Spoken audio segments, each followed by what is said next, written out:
a través de fuentes renovables de energía. Todavía estamos en capacidad de seguir reduciendo el precio, digamos, ¿no? De hacerlo más conveniente para el público y obviamente dejando de lado a los intermediarios. A nosotros por eso nos interesó en nuestro modelo de negocio hacer un contacto directo con el cliente, evitarnos el tema de tener un canal de distribución extra que encarezca el producto.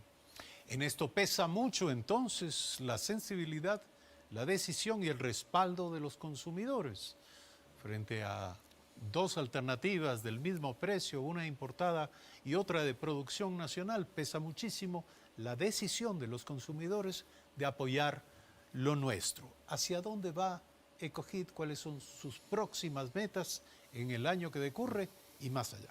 Bueno, este año queremos posicionar la marca a nivel de la capital, de la ciudad de Quito, y queremos en el año 2019 empezar ya a estar presente en las provincias de la Sierra Central, que en realidad son las que más calefones de gas tienen que reemplazarse. Sí, las de la Sierra Central, no obstante tampoco que la región costa y la región oriental, también, donde también existen construcciones que utilizan el calentamiento de agua. Entonces nuestra intención es abarcar todo el Ecuador con el producto y con el mismo modelo de negocio. A un ¿Cuál es el precio volumen conveniente. proyectado de producción? ¿De cuántas unidades hablamos? Nosotros estamos en este momento con una producción mensual de 100 unidades. Nuestro punto de equilibrio, o sea, es una de las metas llegar hoy, o sea, este año, a un punto de equilibrio financiero y desde el próximo año llegar a un mínimo de producción de 500 unidades al mes, que se podría conseguir si se puede ya estar presente en todas las provincias del Ecuador. Muy bien, esto es el proyecto EcoHit. Gracias a nuestros comentaristas, sus preguntas, sus comentarios. Bueno, Héctor, primero que nada, felicidades. Se nota que hay un esfuerzo inmenso detrás de todo lo que has hecho. Como emprendedor, tú como emprendedores, nosotros también, creo que los comentaristas, sabemos todo el esfuerzo que requiere el traer tecnología de punta como la que tú estás manejando para la realización de estos calefones, el brazo robótico, el desarrollo de la tarjeta que controla la temperatura y por supuesto la impresión 3D, ¿no? A final de cuentas siempre nos vamos topando con diferentes retos, ¿no? Y a mí me gustaría preguntarte bajo el entendido de que innovar siempre va de la mano con perseverancia para nunca perder el norte y propósito de nuestro negocio, de nuestro objetivo, digamos. ¿Qué podrías aconsejar a todos aquellos emprendedores e innovadores que seguramente nos están viendo en este momento para que nunca pierdan el foco de ese propósito por el que luchan todos los días, así como tú? Muchas gracias por las felicitaciones y también por la pregunta. Yo en realidad soy una persona que pienso que, como describía Eduardo, soy soñador, pero me parece que para no perder el foco hay que soñar, pero con los pies en la tierra. Hay que tener claro en qué lugar del mundo vives, en qué circunstancia estás en determinado momento para hablar de innovación. Es muy fácil escuchar en las redes sociales, en medios de comunicación, cuando se refieren a la innovación o cuando se refieren a emprendedores que solo mencionan a emprendedores que ni siquiera son ecuatorianos. Y es porque en realidad no hacen un análisis un poco más, o hacen un análisis muy superficial de la realidad ecuatoriana. El Ecuador es un país que todavía no ha desarrollado y no tiene una producción sostenida casi de nada. Entonces, en realidad, mirar en dónde está uno y tener consideración de que el país necesita de millones de emprendedores para poder sacar adelante la economía que tanta falta nos hace, creo que sería un inicio para no perder esa ruta, ¿no? Ser perseverante, pero pensar siempre en el bienestar del país, del Ecuador, y ser realista. Entender que el emprendedor que aparece en la televisión es otro emprendedor diferente al que tenemos acá en Ecuador. Tenemos que aprender a entender nuestra realidad y probablemente así vayamos en el camino correcto y no perdamos el norte. Javier Albuja. Héctor, bueno, y definitivamente una máxima dentro de lo que es el emprendimiento, dentro de los emprendedores y los empresarios hoy en día, por todo este cambio que tenemos tan dinámico en los mercados, es aprender a desaprender para volver a aprender y eso aplicarlo dentro del proyecto, para poder captar oportunidades, para poder generar diferenciación. Pero dentro de este proceso de aprendizaje, estas experiencias que uno va teniendo en el camino del emprendimiento para convertirse en empresario, hay un tema fundamental y que es el flujo de dinero para iniciar el negocio, para caminar durante todo este proceso de emprendimiento. ¿Cómo a ti este camino te ha enseñado y qué tipo de estrategias has tú implementado para cuando hay momentos difíciles, cuando no hay un tema de inversión, financiamiento, cuando las ventas no se están generando y tu flujo de caja puede estar en números negativos? ¿Cómo el emprendedor tiene que afrontar esto? ¿Cómo debe buscar esa ayuda o el modelo de negocio? ¿Cómo puede cambiar? ¿Qué te ha enseñado en este proceso? Bueno, el tiempo me ha enseñado primero a tener fortaleza, digo, mental, ¿no? Porque es desgastante el tema financiero.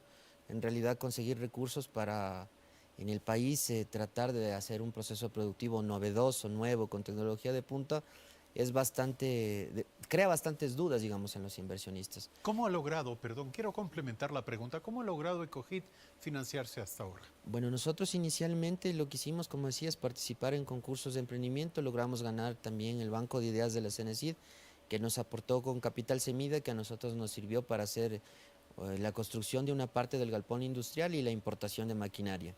Y luego, pues ya en este andar del emprendimiento, cuando uno va a más charlas, a cursos, a seminarios, entiende que la única manera de financiamiento es, en este caso, ser una sociedad anónima y vender acciones. No a través de la bolsa de valores, pero sí, o sea, exponerle el speech a un inversionista y tratar de colocar o que él se interese por algunas acciones de la empresa. ¿Ha logrado Ecogid Sí, atraer? básicamente esa es la única forma en la que hemos podido financiar. Recién después de 3 años, este año vamos a conseguir financieramente ya un crédito porque tenemos facturación. En realidad el sistema financiero no tiene un producto financiero específicamente para emprendedores. En realidad ni siquiera existe un concepto real de lo que es ser un emprendedor. Entonces en realidad es bastante espinoso, bastante difícil el tema de financiamiento.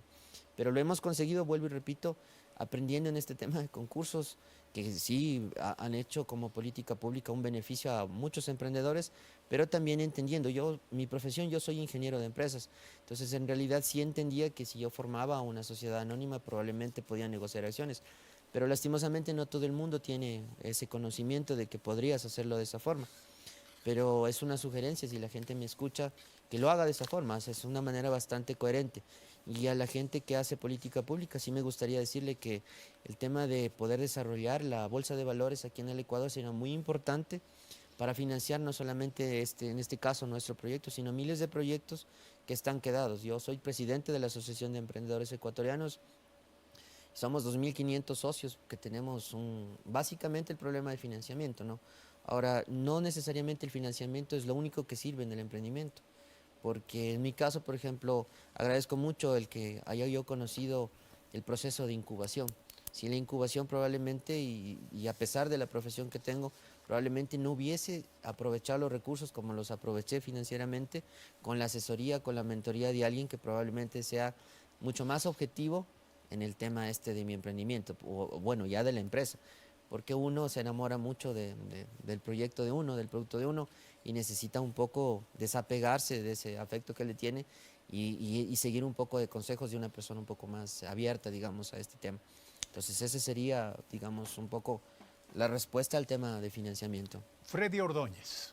Sí, felicitaciones Héctor, también de mi parte quiero sumarme a estas felicitaciones. Es muy difícil en nuestro país tener un producto 100% ecuatoriano, eso es un gran logro. Entiendo que has aportado mucho en esta parte. Además estás aportando en la diversificación de la matriz energética, es algo que el país necesita. Necesitamos muchos más vectores energéticos dentro de nuestra realidad y también estás aportando. Entiendo que tu emprendimiento te ha llevado a conocer mucho más acerca de la producción, has incursionado en campos donde la otra gente tal vez no ha incursionado. Tienes un know-how ahora mismo que es muy importante para el Ecuador en sí mismo. En este sentido, ¿has pensado en una diversificación de productos, en tener otros mercados como podría ser calentamiento ya no solamente doméstico, tal vez un poco más a gran escala u otro tipo de cosas? Sí, de hecho nosotros cuando hicimos la segmentación de nuestro mercado por el precio que tiene el calefón eléctrico decidimos diversificar con un par de productos para que estén al alcance, o sea, el uso de la misma tecnología pero al alcance de otro tipo de segmento de mercados. En plano tenemos una ducha inteligente, ¿sí? Una ducha inteligente que utiliza la tecnología de la tarjeta electrónica para hacer un control de temperatura distinta a la que utilizan en la actualidad las duchas, que es una resistencia que necesita tener menos flujo de agua para tener un poco más de calentamiento. Entonces nosotros queremos transformar esa ducha en una ducha inteligente que permita tener el mismo flujo y poder hacer una regulación eficiente de la temperatura. Y en una instancia un poco posterior, digamos, nuestra idea es montar una línea de producción para tener calefones de inducción. Nosotros sabemos que el futuro está en la inducción, pero lógicamente montar otra línea de producción es costoso, tiene una inversión y dependemos de lo que estamos ahora haciendo. Gracias a Dios las ventas van incrementándose y esos dos proyectos que están ya en planos, porque estamos ya trabajando en esos dos proyectos, probablemente nos permitirían diversificar para un segmento de mercado que todavía no puede alcanzar a comprar un calefón eléctrico y otro segmento que probablemente tiene mucho más que para comprar un calefón como el que hoy estamos ofreciéndole al mercado. Gracias a Héctor Velasco, nuestro segundo innovador invitado de esta noche en Memoria del Futuro. Memoricen ustedes este nombre, Calefones EcoHeat. Búsquenlos. Ustedes ya lo han visto a través de las imágenes que hemos ido presentando en el curso de este diálogo. Y pónganle un sello amarillo, azul y rojo al hábito de consumo y las consecuencias serán beneficiosas para todos.